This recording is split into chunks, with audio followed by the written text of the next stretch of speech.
Yo. What is going on, CoD Familia? It is your boy BN, aka Mr. Kingdom Builder, and today we are going to be talking about this rally and Garrison test that is happening in 392. I'm going to explain what this is, what does it mean, potentially, if they add this into Call of Dragons for every kingdom, and I'm also going to show you some video examples from Rise of Kingdoms that currently uses and has this feature involved. And of course, would love to hear what you guys think about this. As always, if you enjoyed the content, make sure you throw this up because it helps out a lot. So, this is being tested on 392.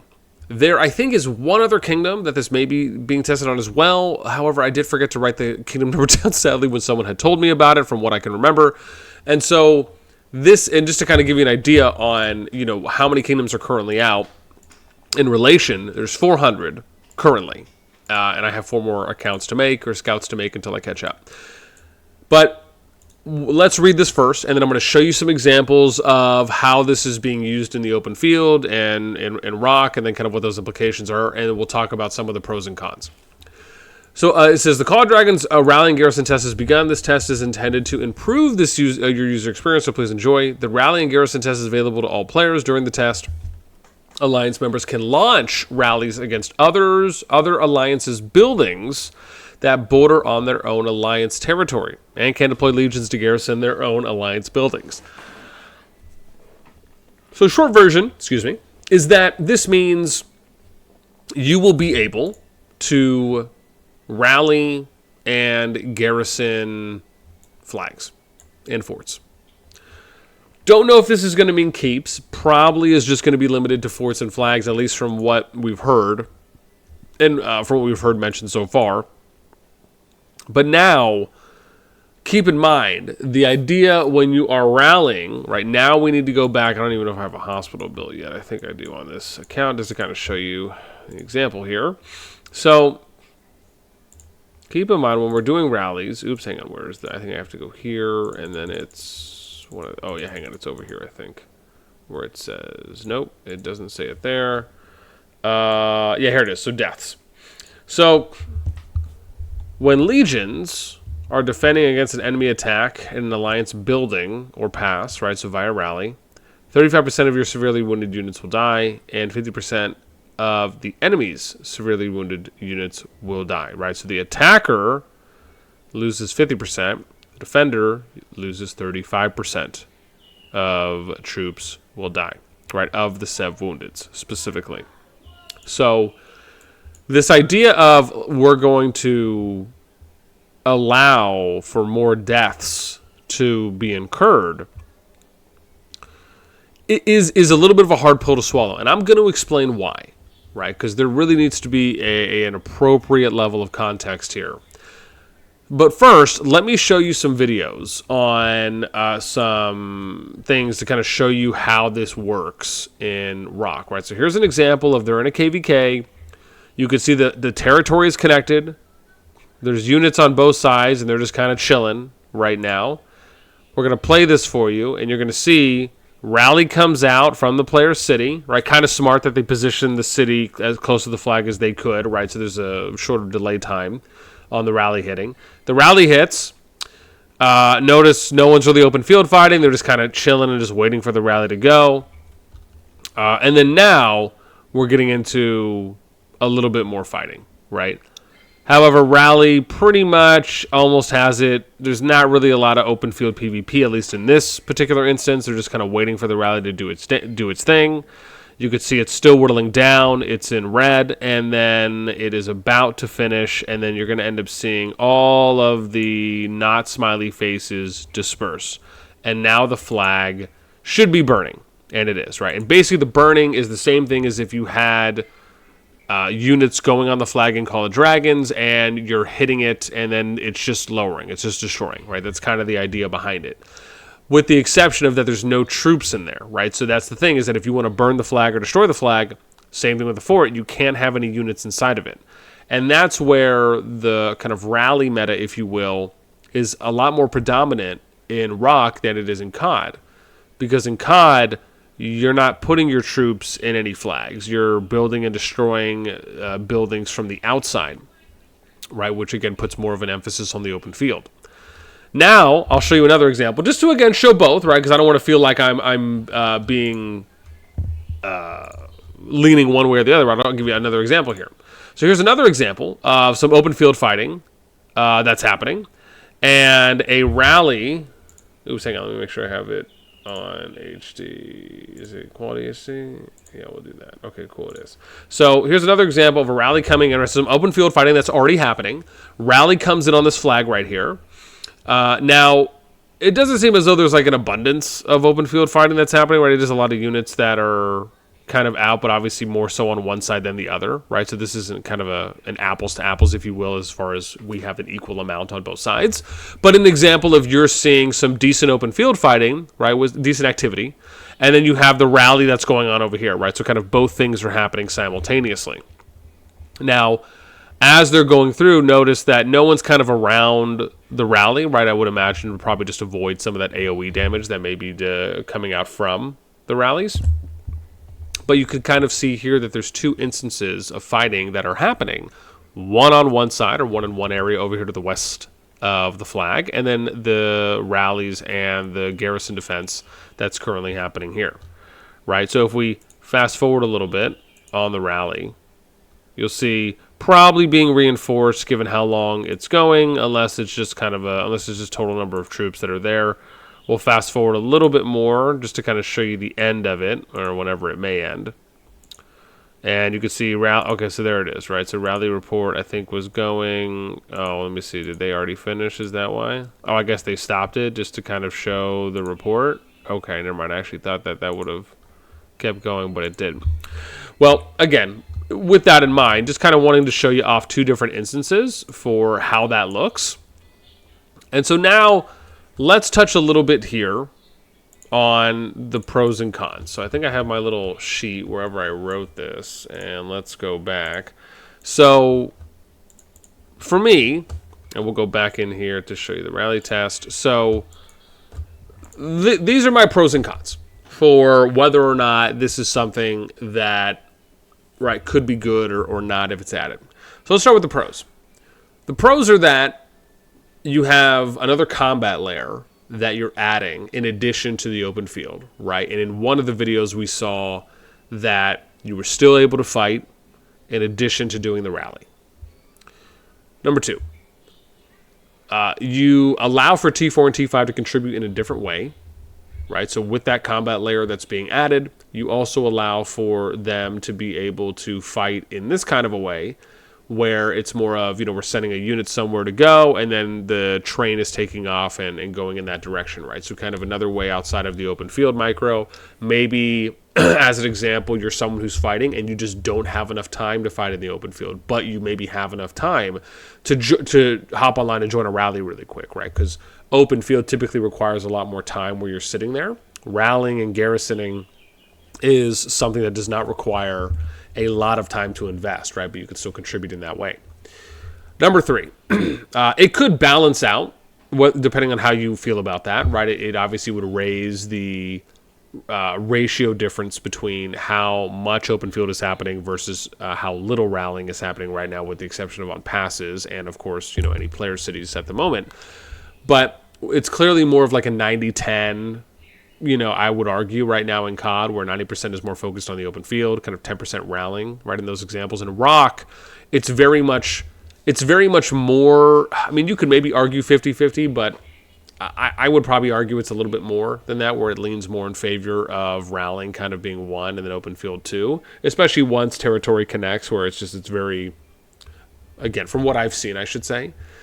And again, if you're playing RoK right now and you feel like, hey, it's a little bit more, I'd love to hear what you guys think are the percentages right now in RoK for, what's the emphasis overall throughout a KVK on rallying versus open field. That'd be interesting to hear. But now let's talk about some of the cons. So I think the first and biggest con is that the idea of adding something like this from RoK, whereas, one, keep in mind, I have not seen anyone ask for this to be added, right? And I say that coming from a point of, yeah, it's okay to, and you've always heard me say this, it's okay to test things. Totally fine with that. But at the same time, testing things that are going a little bit away from what your core model is, which has been more emphasis on open field versus rallying. And now you're adding something like this, which is more or less, even though, yes, the combat is still unique enough to differentiate from RoK with the true ranged PvP, with the flying units, with the artifact skill activations, etc. There is that. But again, this is something that is now getting the combat to be more in line with RoK. And something about that just kind of rubs me the wrong way. Again, that's my opinion on it. But I do feel that at least when it comes to it being a con, it is something that is kind of going against, or I shouldn't say kind of, it is going against what the model has been and what we've heard publicly. Number 2 is that at the moment, if you add this in, it will incur deaths. And if you look at the average war length in KVKs, it pretty much averages about 2 days, right, of hard PvP once you get to Final Zone. And we've shown this. We've done daily recaps on multiple KVKs. We were doing dailies on the T1 season. We covered the S2 Plus season, which was B1. We've been covering B2. And consistently, on average, 2 days is what the majority of KVKs are lasting for the duration of their combat in PvP before they are basically drained, and then it's just kind of intermittent fighting, waiting to get healed back up. And then we get to a couple of KVKs, of course, are able to last longer. Those ones usually are having more mid to high spending alliances that are able to sustain fighting longer because they just have more troops trained and they're able to heal at higher rates. This is normal. But it is not what the standard is across KVKs. And so because of that, if you add something in this early that is going to incur more deaths amongst potentially all players from free to play to high spend, all you're going to do, which leads into number 2, is you're going to stagnate and slow the combat development of where it could be.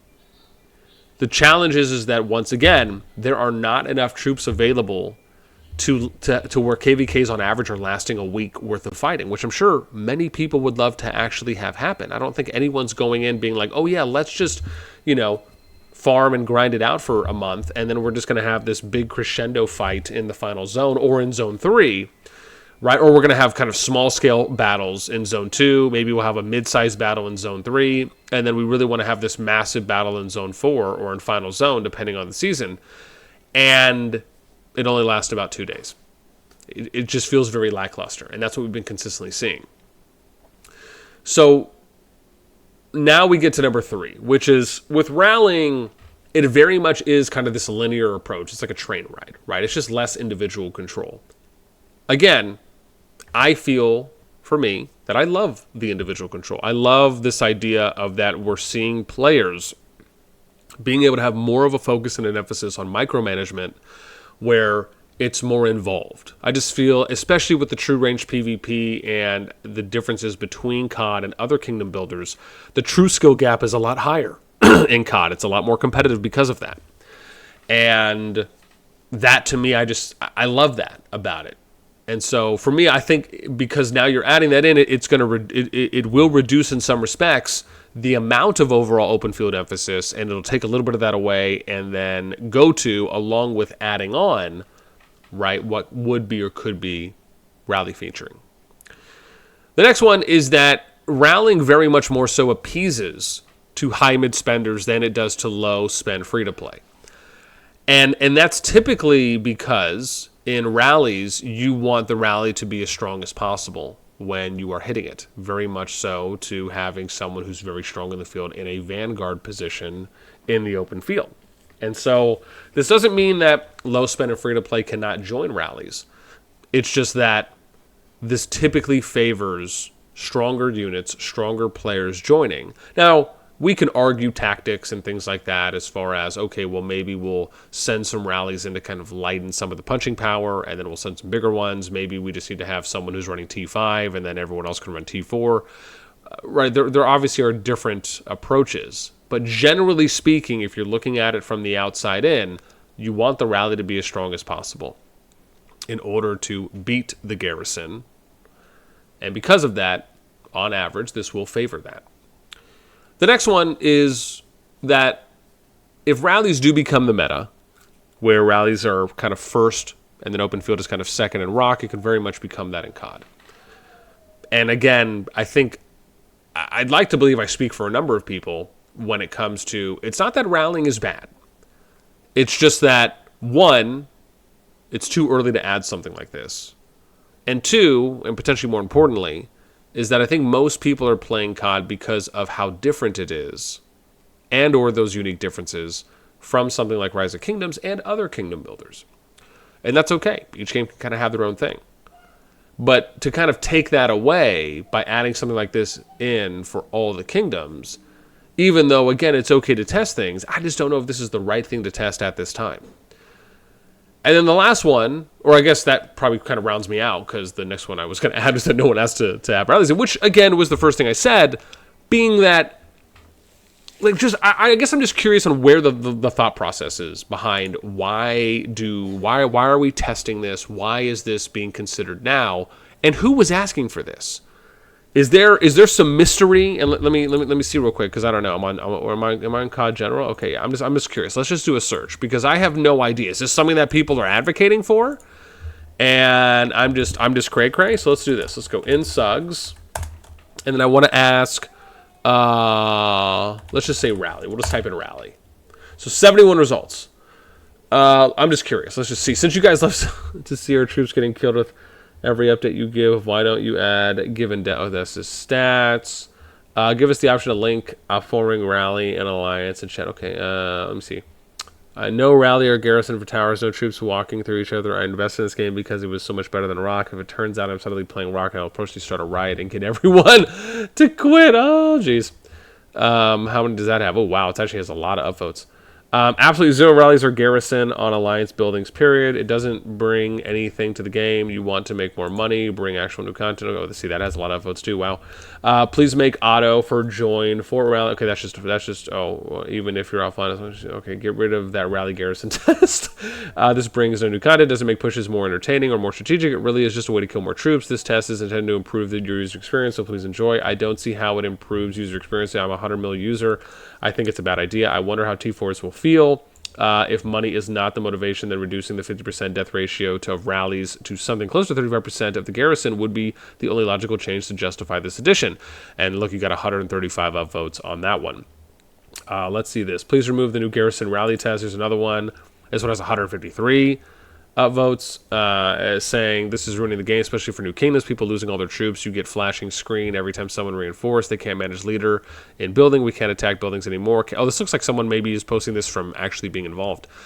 Game was balanced and fun for free-to-play. People and whales could not do all on their own. Now I leave door open to whale, push all the way, and break all the game balance and strategy. It's all about having the best top player to rally. This has no place to be in Season 1 for sure. So rally capacity, yeah, and I don't think these ones, I don't know if any of these are talking about the test. Let's see, 2 many troops capacity, nope. Rallies, 2 many troops, nope. And there was, yeah, this came out on the 24th, so none of these would be. So that was the last one. I mean, again, that's what you're hearing from the community, at least from some people. But I'd love to hear from you guys, so you let me know in the comments down below. Are you for this, and why? Are you not for this, and why? I would love to hear. That's going to do it for me. As always, until next time, we'll catch y'all later.